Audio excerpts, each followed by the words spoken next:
Selama ini kita mendengar pejabat korupsi, kuping ini sudah risih.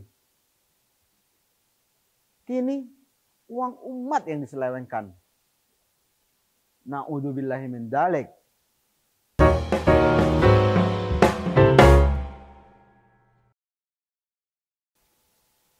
Halo Sobat Media Indonesia, jumpa lagi dalam The Editor. Aksi cepat tanggap atau lebih dikenal dengan ACT menjadi sorotan. Bermula dari laporan majalah Tempo pada 2 Juli kemarin yang mengambil tema kantong bocor dana umat.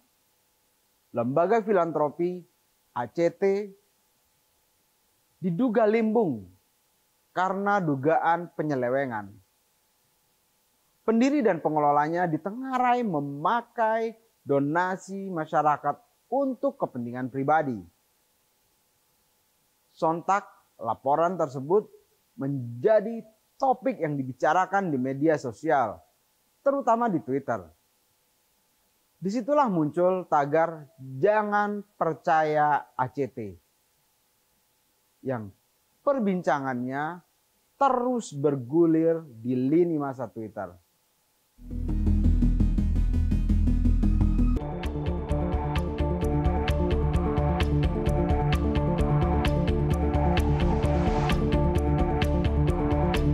Jadi dana masuk, dana keluar itu per tahun itu perputarannya sekitar 1 triliun. Jadi bisa dibayangkan itu memang banyak. Hanya adalah 13,7%.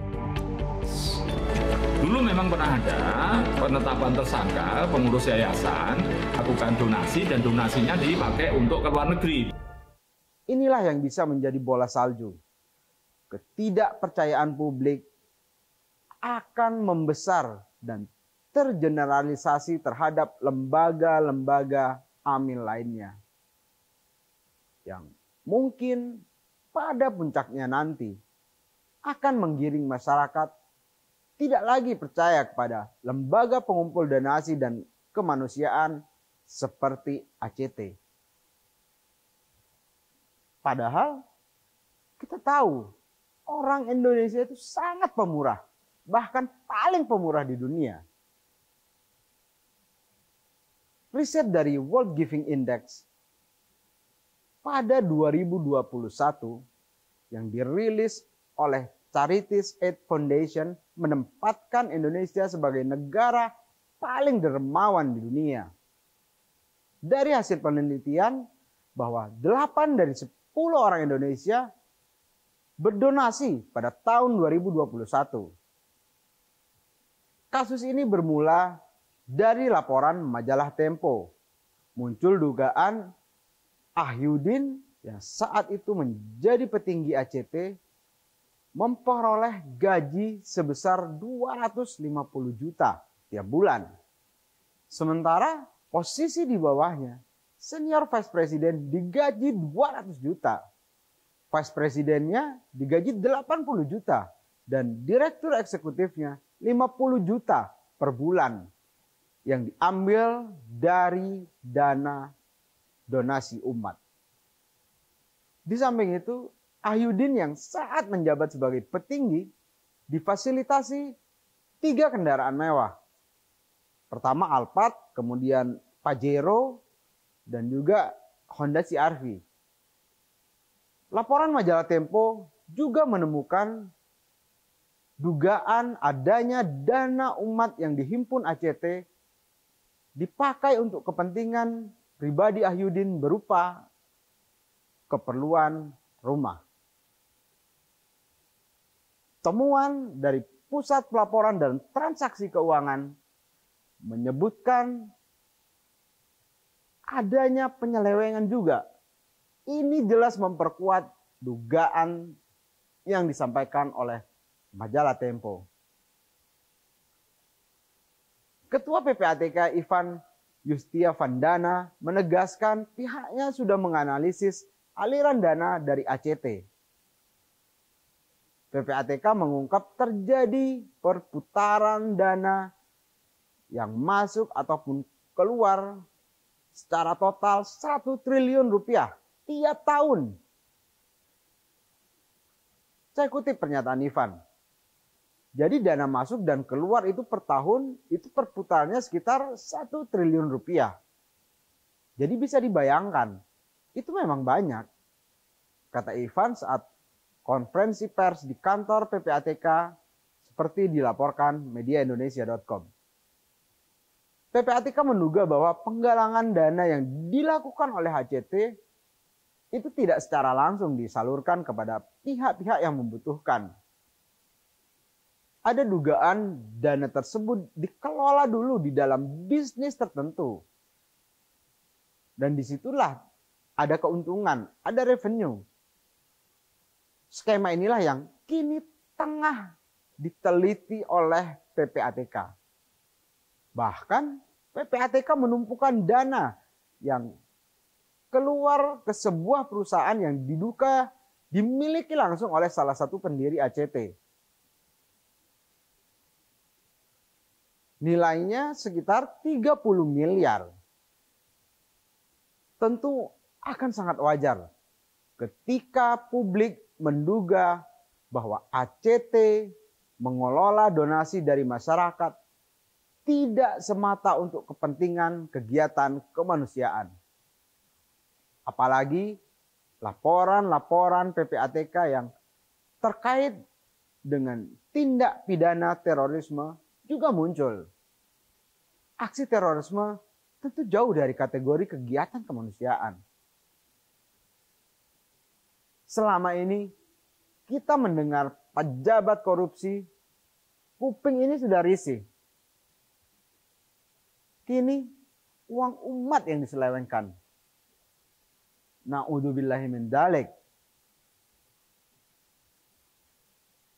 ACT sendiri tidak membantah gaji selangit para petingginya itu. Bahkan gaji tinggi dianggap layak karena ACT levelnya sudah internasional. Katanya. Dan terkait dengan dugaan penyalahgunaan, Presiden ACT Ibnu Hajar mengklaim bahwa laporan keuangan lembaga amalnya itu selalu mendapatkan opini wajar tanpa pengecualian. Ibnu mengaku bahwa ACT disiplin melakukan audit keuangan sejak tahun 2005 hingga tahun 2020.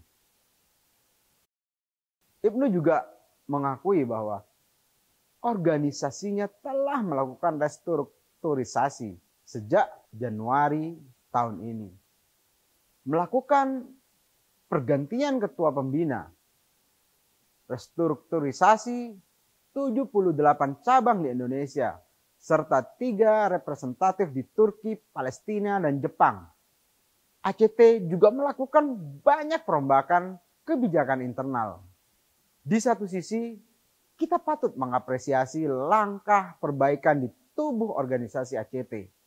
Namun secara tidak langsung, ACT mengakui memang ada persoalan di internalnya selama ini, sehingga perlu dilakukan restrukturisasi.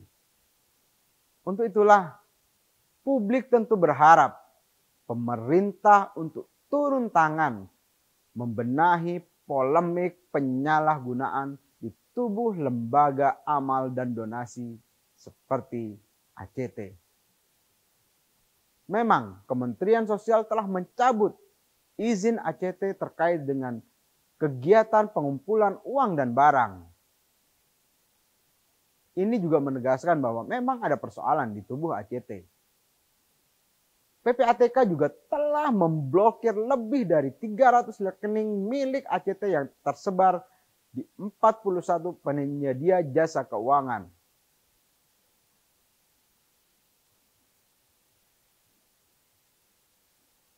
Umat dan publik secara keseluruhan tentu berharap lebih dari sekedar blokir rekening.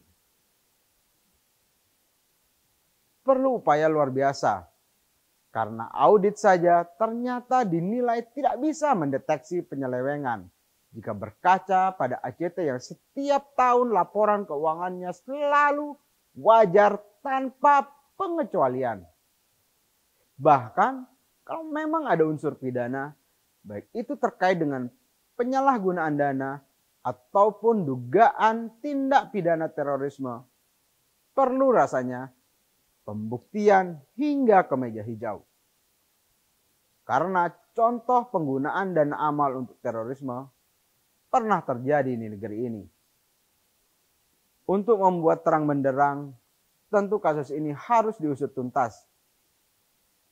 Kalau perlu tidak hanya ACT, semua lembaga sosial kemanusiaan yang ada di negeri ini diaudit. Apalagi selama ini ACT juga selalu mengaku bekerjasama dengan lembaga-lembaga lain. Dari sisi regulasi, buatlah regulasi yang mampu membuat dana-dana umat, dana-dana donasi tersebut digunakan semaksimal mungkin untuk kepentingan pihak-pihak yang membutuhkan dan memerlukan. Gerak cepat aparat penegak hukum kini ditunggu. Jika dibiarkan berlarut-larut, spekulasi masyarakat juga akan semakin berkembang.